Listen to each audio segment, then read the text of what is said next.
this edition of Next. This is a new series where we bring together rising change makers to talk about issues at the center of the conversation.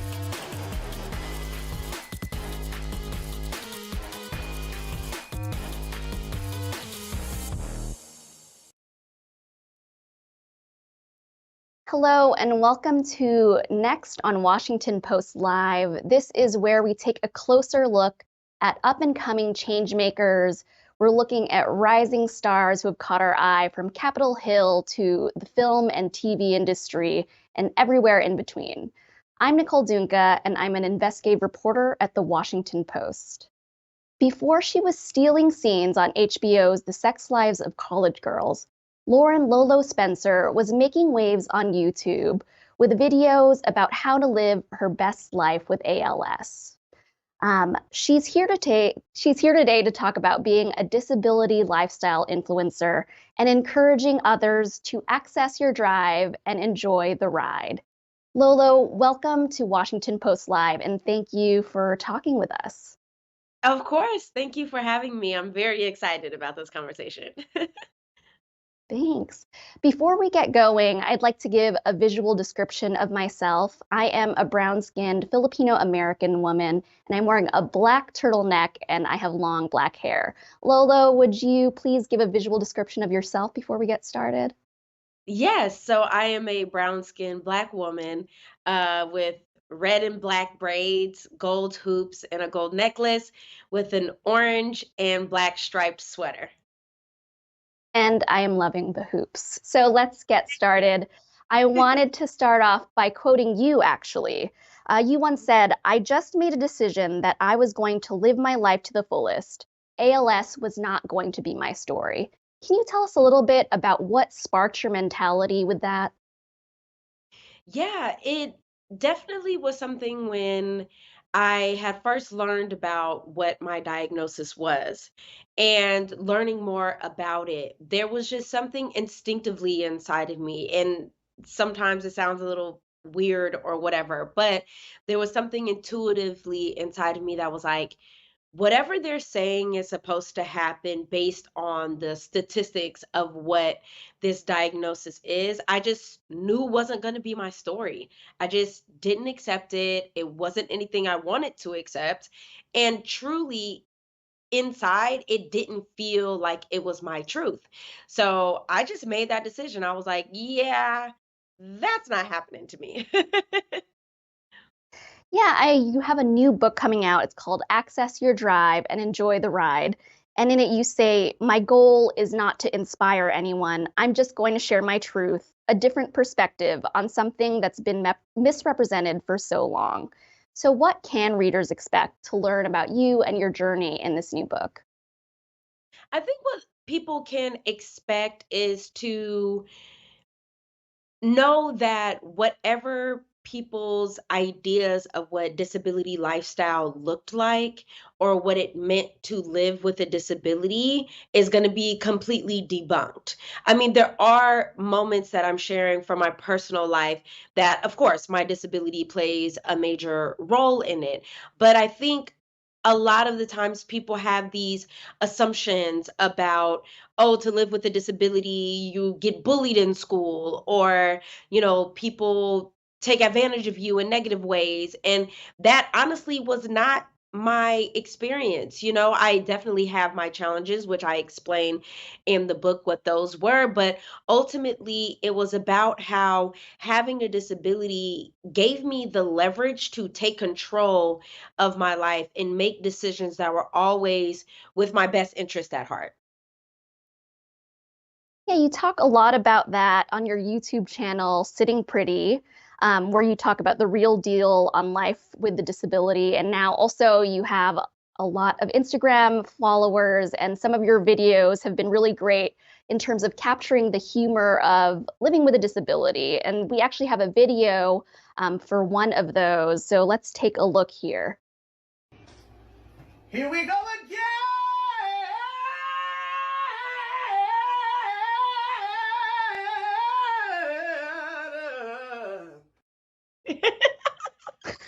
That's one of I my did. I laughed out loud when I saw that one. And So can you talk a little bit about what you're trying to get across in this video? In the past, you've talked a lot about not wanting to be inspiration porn. Can you Yeah. talk a little bit about what you're trying to say in a video like that? Absolutely. Again, because of social conditioning over time, people have always used the lives of people with disabilities as their inspiration that because I don't have a disability, I should be grateful that I don't, right? Like people with disabilities always seem to be the poster child of what life looks like when life is worse. And for me, I'm just trying to debunk that by sharing that no, actually, life with a disability can be really fun. It's really cool. And I'm not here to be your before picture per se, right? Where, they always have like the before and afters of like how life can get better. Like, I'm not here for that. I am existing as a human. I have the right to be human. I have the right to make mistakes. I have the right to do things right, right? Like, it's always that. So I'm not here and I don't think any person with a disability should ever feel the pressure of inspiring others because inherently what that is saying is they view our lives as worse. So we should be inspired at the fact that even though their life is worse than mine, they're still finding a way to make it great for them when it's like, no, actually, my life is probably 10 times better than yours. I guarantee that's true for you. And so I want to pivot to your career. You're both a model and an actress, in addition to everything you do with activism and on your YouTube channel.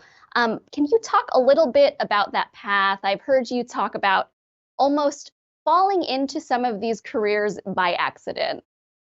Yes, and honestly, that's what happened. And I talk a lot about those moments in the book that essentially, when you are on the path of your purpose, or once you recognize you're doing something that you really love, that you feel like you're being called to do, all sorts of opportunities start to open up for you. I don't know how, when, and where, how this happens.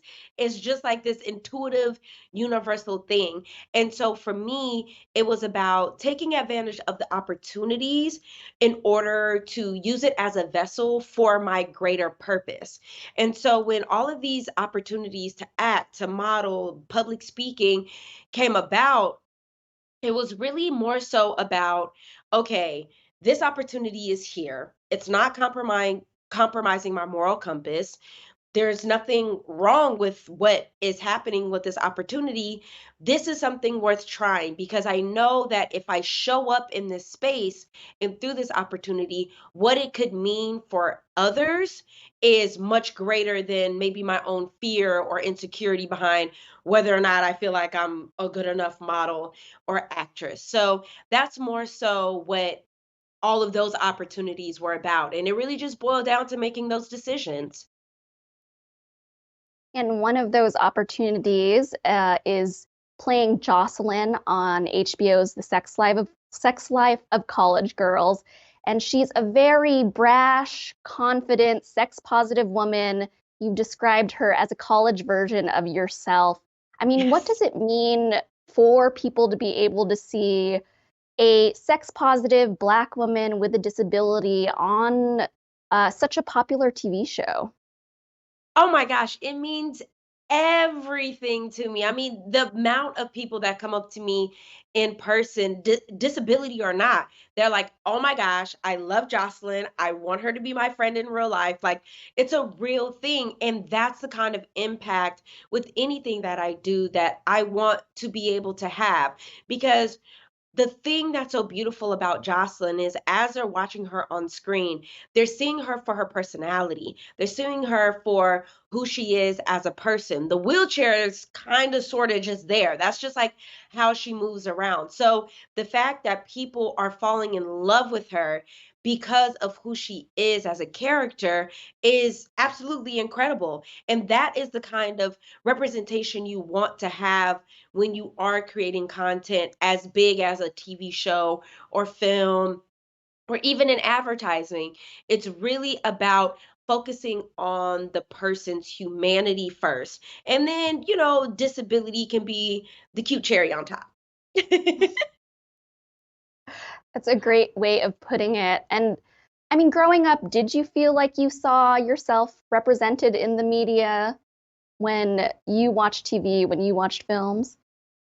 No, not at all. I mean, I was able to relate to young Black girls that were on TV, like, Raven Simone and those icons at the time. But as far as having a specific disability, no, I definitely did not see that at all. And that's what's important, right? About my presence right now and what I want to continue to do throughout my career is be that visual representation that it's possible, that it exists, and that something and characters can be created for who they are and not just their disability. Because again, it's one of those things where it's like people with disabilities are human first. People, underline, italicized, bold people with disabilities are here, and we deserve to live the life that we desire as well.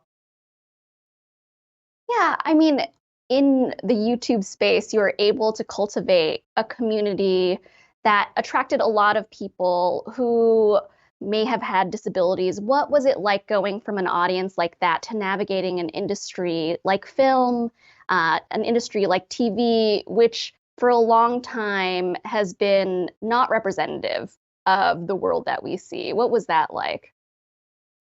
Luckily, I've been really blessed that with all the opportunities that I've had for film and TV, that the crew, the writers, directors, everyone was on board with wanting to make sure that I was most comfortable and that I had all of my accessibility needs met. So there is a lot of conversations that have to happen before getting started on a production. And thankfully, I've had a crew and writers and directors that were always open minded to my suggestions and ideas around making sure the humanity of my characters were always there. And then for me, being on set, making sure that I was always comfortable, that I felt like talent, which is a big thing too, and not feeling like I'm being othered on set still, even though I'm here as talent just like anybody else in my cast. So that's what was really important. And then for me, it does feel like all of the people who have watched me since YouTube, who are continuing to follow me on social media, it's my responsibility to show up in those ways, even in the ways that they may not get the opportunity to see out in public, but still being able to advocate and share that information with others, empower people in this industry. So that way, more and more people can get cast in these roles and we can have a plethora of talent with disabilities in the industry. Right. And I'd love to go back to modeling. I know you were a big part of a campaign from Tommy Hilfiger about adaptive fashion. Can you tell us a little bit about what adaptive fashion is and what that means for brands becoming more inclusive? Essentially, adaptive fashion is taking pieces of clothing that everyone wears, but having minor adaptive features to make it easier for people with varying disabilities to be able to dress with independence and dignity, right? So, for instance, Here we go because I'm again! eating wheelchair, Oops, we just love it so much. we love it. I We know, love it. right? We're just going to play it every other minute. It's all good. It's all good. No, but so essentially, because I am a seated wheelchair user, something that would be adaptive for me is when the pants are higher in the back than they are in the front. Because when I'm seated in my chair, the traditional pant would, let my crack show a little bit. And I'm not comfortable with that. Nobody wants that, right? So the pants are distinctively sewn that way. Or there's things like magnetic closures. So, again, for instance, because of my dexterity and my love for fake nails, it's really hard to use small buttons. So if I were to have a dress shirt, it would be really hard to do it on my own. But having magnetic closures, the shirt can open and close very easily, but still look like on the outside as if the shirt was actually buttoned up. Oh, wow. Well, thank you so Yeah. much for explaining that. I mean, and you've spoken also about the challenges with employment when you're a person with a disability. Can you talk a little bit about why people might be hesitant to, say that they have one or go on the record about having one? Yeah, it's actually a really real issue, because again, with society's brainwashing of what they believe life with a disability is like, it has never been from a space of empowerment or support, right? So, a lot of the times with people with disabilities, if we go in and say, hey, I need an ergonomic chair in order to relieve some of the chronic pain that may happen in my legs from sitting down in the wrong chair too long, right? Or if there's a certain desk that needs to be elevated, the fear that comes with that is now my employer is going to think that they need to spend more money just in order to hire me. The fear is people will assume that I can't do my job because I may have to go to the doctors more frequently than maybe the average employee.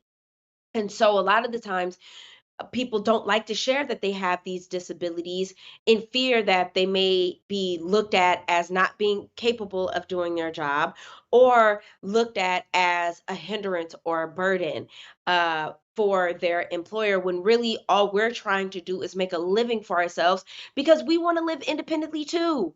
We want to have our own place. We want to be able to shop. We want to be able to travel. We want to be able to have the same luxuries as anybody else, but when employers are constantly getting in the way of people with disabilities being able to be respected as employees and making the minor adjustments, most of the time they're very minor adjustments in order to employ a candidate that can do the job just as well as anybody else, it turns into a whole posh of negativity that just does not work or serve anybody. So it does create a lot of fear around it. I mean, even when I was working, I talk about this in the book, I was traveling on the bus in my wheelchair to and from the office, rain or not. Like, and I was going Mm. through puddles, I was damaging my chair just in order to get to the office because I was so afraid to let my employers know I can't make it into the office today because of the rain and I don't have the ability to drive. So there's a lot of fear that comes around that. That's usually called internalized ableism. And, it's a real issue. So I just hope that employers and companies recognize that there are a lot of talented people with disabilities who have great skill sets, who are incredibly smart and incredibly capable of doing a multitude of jobs. And we just want the same financial independence that anybody else would be able to get because they want to work as well. Yeah, thank you so much for sharing that. I mean, you've also said in the past, kind of related to what you're saying, you like to see your disability as an honor, not a burden. And so, for anyone who does have a disability and is watching this, kind of struggling to find that within themselves, do you have any messages to them? Honestly, I would say understand that getting to that place is a journey. It's an everyday journey. I still have my moments today where I'm second guessing myself. My insecurities will rear its ugly head and show up. So understand that it is a journey constantly, but taking the necessary steps every day to find creative ways to build your confidence, build your self-love, build your self-worth is imperative. Be mindful of the environments that you're in. Be mindful of the people that are also around you because all of those do play a factor in how we feel about ourselves. And if for whatever reason you don't have the opportunity to really find maybe the social group that you're looking for, tap into social media and the internet. There are so many incredible disabled YouTubers who give incredible advice on how to find self love and self worth with a disability. But be patient with yourself, give yourself grace, and just know that it's an everyday process. But the more you do it, the easier it becomes. Thank you so much. That's such an important message. And that is all the time we have today. But thank you so much for joining us today, Lolo. It has been an honor to talk to you. Thank you so much. This was incredible. I appreciate it. Thanks. And so next, we're excited to have another edition of our next roundtable where I join some of my colleagues talking about the news of the day and what they're working on in the newsroom.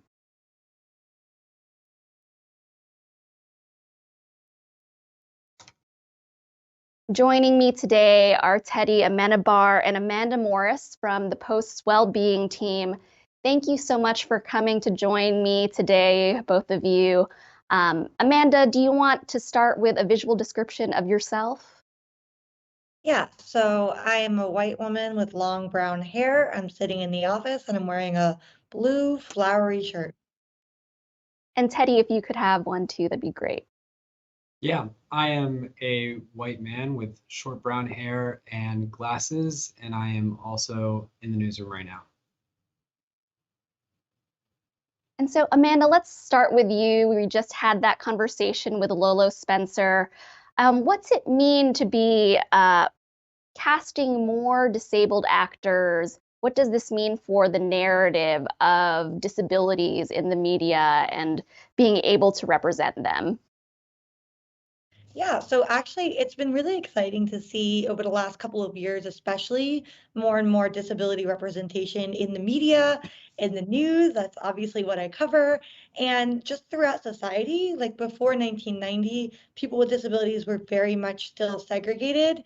And then the ADA allowed us to better integrate. But we're finally reaching a point now where it's not just that we're integrating into society, but we're being represented. And what that's doing is that having authentic representation is allowing us to tell our own stories and to tell them the way that we want to tell them, in a way that humanizes us, and in a way that can be not maybe inspiration, but validation for other people with disabilities who have for so long not seen themselves on screen. Yeah, thank you so much for your important work. I'm so glad we have your position in the newsroom.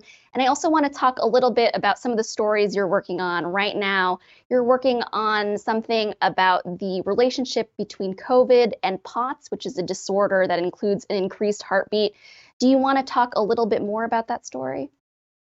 Yeah, so a lot of the work that I've been doing recently focuses on how the pandemic is causing more disability in the population and is really causing society to grapple more with what that means and how, for a very long time, the medical establishment maybe has not been fully prepared to handle and deal with people with disabilities the way that they should. And so, what we're seeing post COVID is that there's a sharp rise in the number of people who are being diagnosed with POTS. This is a syndrome that mostly affected young women before the pandemic and is still mostly affecting women now. But for a long time, women with this syndrome, which can cause a number of things, it's a disorder of the autonomic nervous system. They were ignored by the medical establishment or not believed by doctors. A lot of doctors would tell them they had anxiety or something. And it's only about 2 decades ago that we recognized POTS. And now we're seeing these repercussions of that because for a long time it didn't get funding and research, and there's very few specialists who know how to treat it. But now we're seeing potentially millions of more people developing POTS. And so my story deals with kind of the fact that all of these new patients are struggling to get treatment, and a lot of them are turning towards each other to get advice on how to handle this because they have 1 or 2 year long wait lists to see some of the doctors that know how to treat it. Oh, wow. And Teddy, you also have a story about some of the issues arising from the pandemic, there has been a rise in mental health, and there have also been there have not been enough therapists to really be able to deal with as many people who are looking for therapy right now. Can you talk a little bit about the rise of, mental health illnesses during the pandemic and the signs that you see in the U.S. right now? Yeah. So yeah, in the fall, I wrote an article about a recent survey that 6 in 10 psychologists say they don't have any openings for new patients. They're completely booked. It just gets to the same high demand and the latest sign of this ongoing mental health crisis that has only been exacerbated by the pandemic the past 3 years. And then my colleague, Kellen, on Well+Being, he's done a lot of great reporting around, addressing burnout post-pandemic. And, last month, Prime Minister of New Zealand, Jacinda Ardern, resigned from office, basically citing, a burnout in a role. And it's kind of the latest example of a number of celebrities, actors, athletes who have spoken publicly about needing to step away in whatever form. Like Tom Holland took a break from Instagram, and Naomi Osaka took a break from tennis last year and is still on that break. Just this like larger conversation that we're seeing nowadays in public life about burnout and mental health, and taking the time you need to step away from the grind. Yeah, and relatedly, I'm sure you've seen this on TikTok. There are therapists who are talking about mental illness on TikTok, talking about how to self-diagnose yourself. Amanda, can you talk a little bit about the dangers behind that and what happens when people are using TikTok instead of going to a therapist or another mental health specialist? Yeah, so it's interesting. I did a story in the fall about brown noise, which it sounds like it's like white noise, but instead of being very high pitched, it sounds more like an airplane engine or a low rumble of thunder. And the whole reason I came across this story was that I was on TikTok and all these people were posting, this clip of brown noise playing, and they were saying, is this soothing you? Is this helping to calm you down? If so, you may have ADHD. And then some people were posting it more like, I have diagnosed ADHD and this helps me. And in that situation, it's a little bit more innocuous because listening to a certain sound is not necessarily come with any medical or health risk. So those people sharing that advice was just friendly advice between patients, which has been a long time like tradition in patient communities to share advice. And that's an important component of being a patient for somebody with a disability. But at the same time, we are seeing like a sharp rise in ADHD diagnosis. And all over TikTok, you'll see all these videos that say, if you do this, this, and that, you might have ADHD.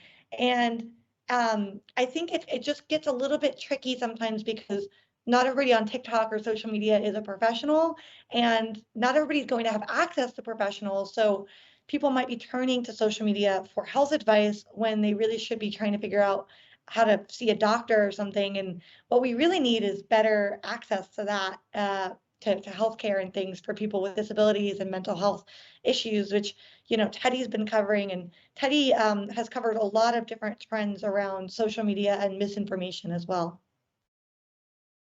Yeah, and to either of you, I mean, is there any sign that this is going to get better? Is there going to be more capacity with therapists? How do you see that trend playing out in the future? I mean, at least from my reporting, I wouldn't be able to say that that's the case at all. I think that from everything I've seen and the people I've spoken with, the problems we see today about, the inability to get an appointment or get a prescription or a comparable prescription, even if you can't even get exactly what you're looking for, all those have been going on for months, if not for at least the past year. So I guess my short answer is I don't think so from what I know. But do you have any practical advice for people who are struggling to get mental health support? What kind of things should they be doing so that they can get some of that support? Kelly, you want to jump in? Yeah, I just didn't want to speak twice. I mean, there are more services, telehealth services, online services to kind of scale therapy as a way to approach mental health concerns specifically. And I think that will only continue to become more of an option for people who can't pay privately or pay through their insurance to see somebody in person. And but the tough thing is that doesn't get to the problems with somebody who's looking for a prescription Adderall or something comparable to that. So unfortunately, I don't have too many practical answers. I have another quick suggestion here, which is the one thing patient communities and people who have been diagnosed with certain things, when they make Facebook groups and support groups, it can be really helpful for is actually suggesting where to look for help. That's one of the strongest things I've seen even in reporting my story about POTS post-COVID. A lot of POTS patients, it can take them up to 5 years to get diagnosed because it takes them so long to find somebody who knows what's going on and to get in to see a specialist. But they actually have a better time getting diagnosed and getting the right treatments when they rely on each other and they give each other advice about, try this doctor, try that doctor. So I think even in the sphere of mental health, like finding other people with similar conditions to yours and asking them for advice on, where did they find help? Where did they find treatment? It is really useful, and it's a useful tool as long as they're not acting as if they are a doctor and prescribing you a treatment. But if they're telling you where you can find help, that's a helpful resource there. Great. Well, thank you so much for your time. I really appreciate you talking about the work that you're doing at the Post right now, and it has been great to talk to you. Thanks, Nicole. Thank you. And thanks to all of you for tuning in and listening to Lolo Spencer and to my colleagues. If you want to know more, please go to WashingtonPostLive.com and find other programs that you may want to watch. Thank you so much for tuning in. Once again, I'm Nicole Dungca, and I'm with the Washington Post.